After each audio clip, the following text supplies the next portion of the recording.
It off the skate of Marner, who collects it. Tried to bring it into the middle, knocked away. The Ducks try to spring Zegras. Terry found him, in he comes. Score on the backhand! Trevor Zegras! It's a one-goal game again. Silky, soft hands of Trevor Zegras make that look awfully darn easy, don't they? And Anaheim right back in this game. So believe it or not, we're not even halfway through overtime. And the face-off in the Anaheim zone. Strome gets help from Zegras. 2-on-1 with Fowler if they hurry. Zegras fights off a defender. Scores! Oh, my!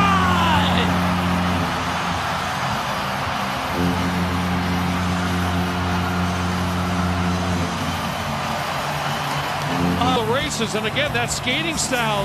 Legs spread wide. He does a great job of protecting that puck. See him stick out the right leg. And as a result, Kerfoot can't get to the puck, and then he just shelts it. Perfect off the inside of the post to win this for the Ducks. Boy, they needed this one, and they deserved this victory tonight. What's going on, dudes and dudettes? So USC did get a commitment from a 4-star edge / outside linebacker. Actually from down in San Diego. He's one of the more talented guys in the state of California. Coming into college next year. His name is David Peevy. It was pretty cool. He pretty much put the Oregon hat on, then threw it away, and then put on the USC hat, which was good. So, yes, luckily they were able to get him because it looked like earlier in the high school season, it didn't seem like USC was in the running, but luckily they did a lot of good work since then and were able to get him. So, definitely very happy and excited about that because he's a very talented player, and especially at a position that USC will need in the incoming future. So, very excited, like I said. And to begin off with some more miscellaneous news, because it is a bigger topic of mine today. Tom DeLonge's new movie that he directed, Monsters of California, he also did the music for it as well, got bought. It either got bought or something by this company called Screen Media, who puts out a lot of, I wouldn't say well-known or good movies, but a lot of their movies have like very famous people in them, like Zac Efron, Antonio Banderas, people like that. So they do put out some quality stuff here and there, and a couple of the movies I've heard about as well. I think I got them confused with Screen Gems when I heard it, because I remember that name more from the 90s and Screen Media. But apparently they got the rights to his movie, and they're looking to shop it this weekend coming up. I forget if it's Santa Monica. I think it's a Santa Monica Film Festival. So they're looking to get it out there to see who can get it out even farther to more theaters and stuff, and maybe buy the rights off of them. So it's looking all good, at least for Tom DeLonge. A lot of people are saying online that he's just, of course, using the fact that he's back in Blink-182 to be able to get this news out, but at least it's good for us Angels and Airways fans, because we've been waiting for this movie that was supposed to release earlier this year, and now it's finally getting some move on it. So let's hope it happens sooner than later. Then Dukes had a lot of players that recently got on their roster that are up for awards watch list coming into this season.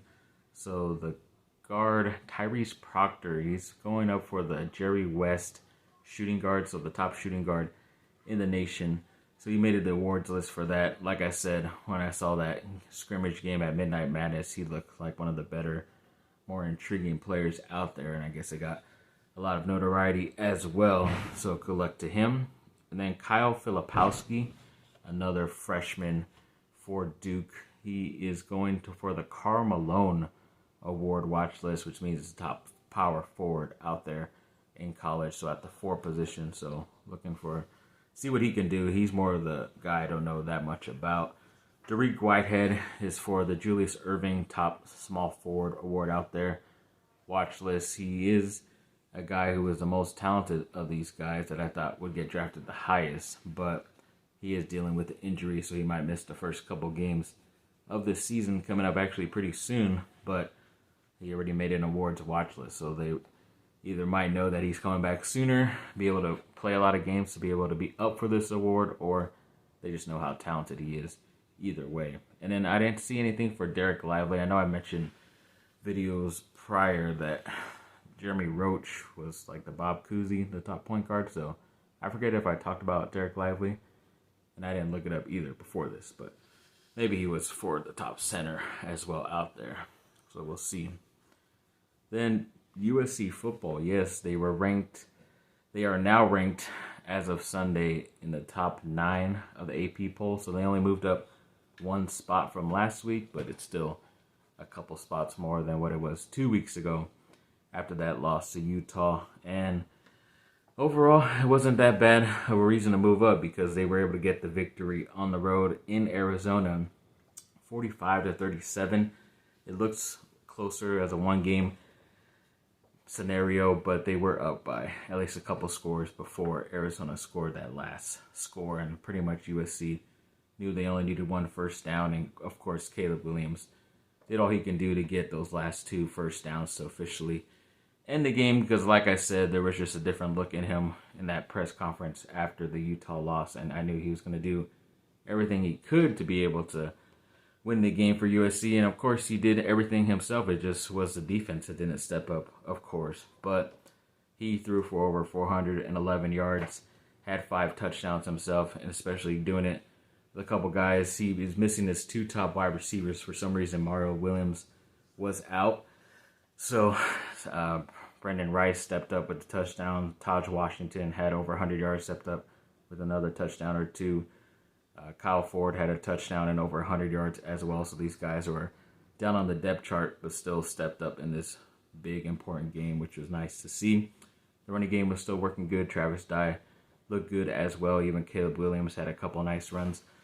Also, the defense still, they had an interception here or there. They weren't really all that great. They could have been a lot better, but they were missing a lot of guys too. Even some of their second guys, Goforth, and they had Shane Lee back, but it still wasn't enough to fill the void of Eric Gentry and other guys like that. So hopefully we get some of those guys back sooner than later, because it definitely showed that they need them back. But like I said, they were able to win this game, which is nice to see, because they should be able to handle Colorado and Cal coming up the next 2 weeks. And then they finally get into their bigger games with UCLA and Notre Dame to finish the season. So looking forward to those rivalry games. But of course, I didn't get to see the play, but there's also, once again, a bunch of bad refereeing as well. USC missed the opportunity to get some more points right before halftime, and a couple other times as well. And it's just because of how bad these Pac-12 referees are,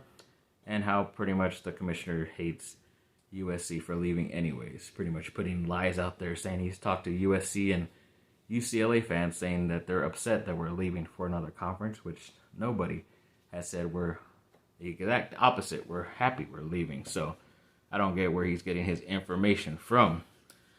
Then Duke's Paolo Banchero, the first overall player selected by the Magic. He made at least Orlando Magic history. I don't know if it's NBA history, but his first 6 games, he's had at least 20 plus points in each and every game. So I know he either tied a record or beat Dwight Howard and Shaq's record as Orlando Magic. I don't know if that's because it was a rookie record also, so who knows. But whatever it is, he still made history in his first 6 games. It's just crazy to see. I mean, I knew he was very talented. I always thought he was being either held back or not showing his full potential at Duke. I forget if he was hurt at the time as well while he was with Duke this last season, but he showed in the tournament that he could be a very productive player like this, but now he's just averaging over 20 points and doing it in the NBA, which is great to see, because I think you're getting more playing time as well. Ex-USC player DeMar DeRozan made some history the last couple games where he scored over 20,000 points in his NBA career. He's only the 50th player in the NBA's history to do that. Of course, he's an ex-USC player as well, so that's always cool to see. I don't know if any other USC players had done it before him. Maybe. Never know. But he's been one of the more consistent guys in the league for this long, so congrats to him. And then there was also a thing that they put out that I think they said Kentucky was leading as far as players on contracts on active NBA rosters, but I haven't seen that many Kentucky players actually playing. They might be just put down way on the bench, but Duke was second on that list with about 25 players, and I've seen a lot more Duke guys playing consistent minutes and getting stats out there, so I think they're obviously the better team. And then USC even made that list with 11 players as well. They were at least the top 10 as far as schools. So that's pretty cool. At least they're getting the recognition they deserve and the chance to actually play in the NBA because they definitely deserve it, like I said. So good luck to all those guys. And then, yeah, we kind of heard official news that J.C. Jackson, the cornerback for the Chargers, is officially out for the remainder of the season. They did put him on IR, so they were able to sign another player. I'll get to that real quick. Then Mike Williams, the wide receiver, they said he wasn't done for the season, but he will miss pretty much a good amount of time, a significant amount of time. So they haven't put him on IR, so that's a chance he could come back within the next 2 to 3 weeks. He's already missed this bye week. They haven't said anything officially about this weekend coming up. So we'll see with those two guys. Well, that one guy. Then Drew Peterson and Boogie Ellis of USC were named to the preseason All Pac-12 first team honors. So that's pretty cool that they're at least getting those honors in the conference, because a lot of times the USC basketball players don't get those honors. But then they also named their team captain, so obviously it was still Boogie Ellis and Drew Peterson, but kind of a surprise was a guy who's only a sophomore named Kobe Johnson. But apparently he's been a really good glue guy behind the scenes in practices, and especially during his first year, he was even a guy that commanded a lot of the presence of the other guys too. So maybe this guy could do some good. I still haven't seen him play that much in a USC uniform, but we will see. Then this player, yes, that I mentioned that the Chargers are signing, I think it's still pending because I haven't seen an official statement about them signing this outside linebacker / DN, Jeremiah Atachu, who was actually drafted by the team a few years back, is now back on there pending on his physical. So if he passes it, then he should be on the team, basically replacing the spot for J.C. Jackson. But we will see if that becomes official at some point this week. And then because Caleb Williams had such a great game down there in Tucson, Arizona, he was named PFF's one of the starting quarterbacks team player of the week. So he made their list, so that's pretty cool.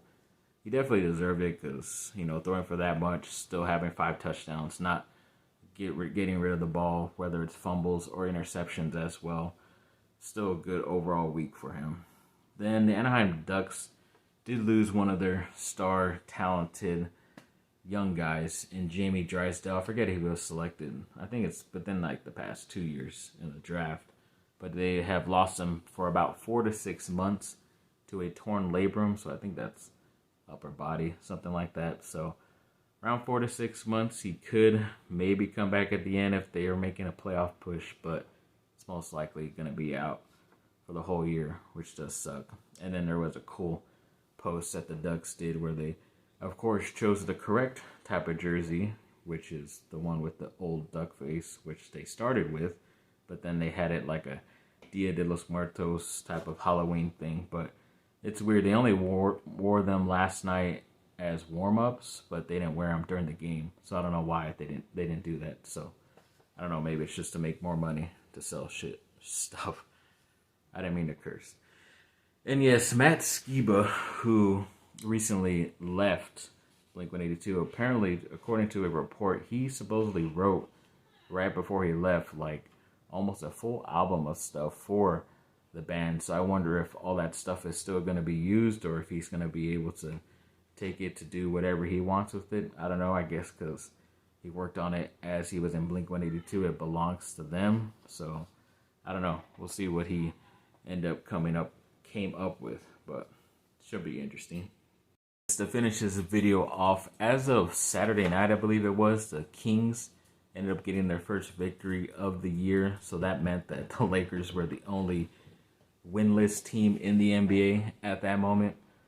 It's just been crazy because they've been in games and then all of a sudden they lose the lead, or the lead for the other team gets too big and they can't come back. And I don't know what's been going on. I know they're trying to implement some new stuff with the new coach, Darvin Ham, but it just hasn't been pretty. And then they finally did some other stuff with Russell Westbrook, but I'll get to that first. Actually, that Sunday night game against Denver, they were going to retire George Mikan's jersey, who was part of the Minneapolis Lakers, who is considered one of the top centers in all of NBA history and was part of the 5 championship wins they had while they were in Minnesota, which they actually finally rose those up, because I always wondered why they never put the ones from up there, even though they still considered them as part of the franchise. But I don't know if they said they were lost, or I don't know why they didn't, but they finally unveiled those, and his jersey was retired as well next to all the other Lakers jerseys. So that was a really cool thing to see. So very congrats to him.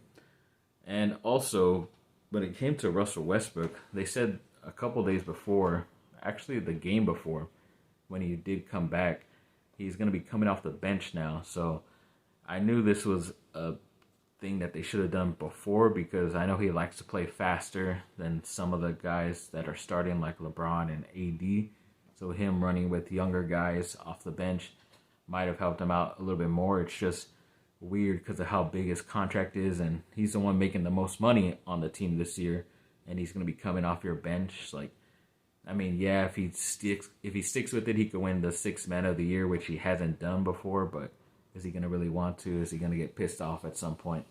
I don't know, but it didn't work the last game. He did okay. He had some stats, but they still lost the game. But the Lakers, yes, they finally did get their first victory against Denver, beating them 121-110, something like that. Yeah, it was fun to see. A lot of good plays happening at the end. They were actually shooting way better from 3. They're averaging like 40-some-odd% shooting the 3 ball, when usually throughout the season they've been averaging close to almost 20 or less than 20%.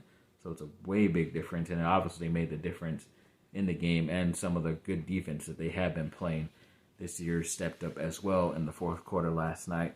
So they didn't have to go in overtime to get this victory, but yes, luckily they did step up. LeBron James had 26 points and 8 assists. That was good. Anthony Davis showed out with 23 points and 15 rebounds, but of course throughout the ending of the game he kept holding his back, and that's the main reason why he missed the last game, because he had some back issues or back tightening, and of course he played through it. But even after the game, he did his interview sitting down on the bench because he's hurting, but of course he is going to keep playing until he gets hurt officially, and then he's out for the rest of the year. So that's what I'm predicting. Then Russell Westbrook did finally really good.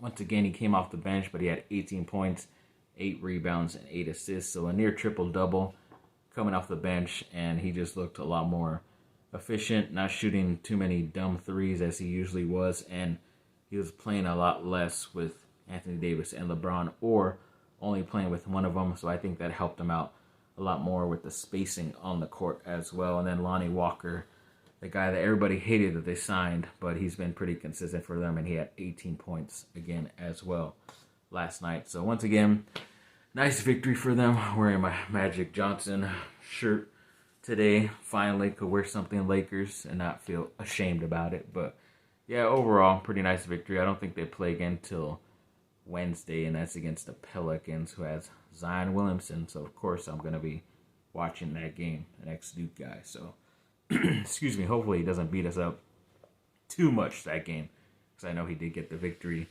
against the Clippers last night. So, or actually they played during the day at Crypto, which was crazy. It's always weird when they do 2 games at the same stadium. It's really crazy. So yeah, thanks for watching, people. Like and subscribe. Comment down below. Let me know what y'all think. Have a great rest of your day. Bye. Fight on.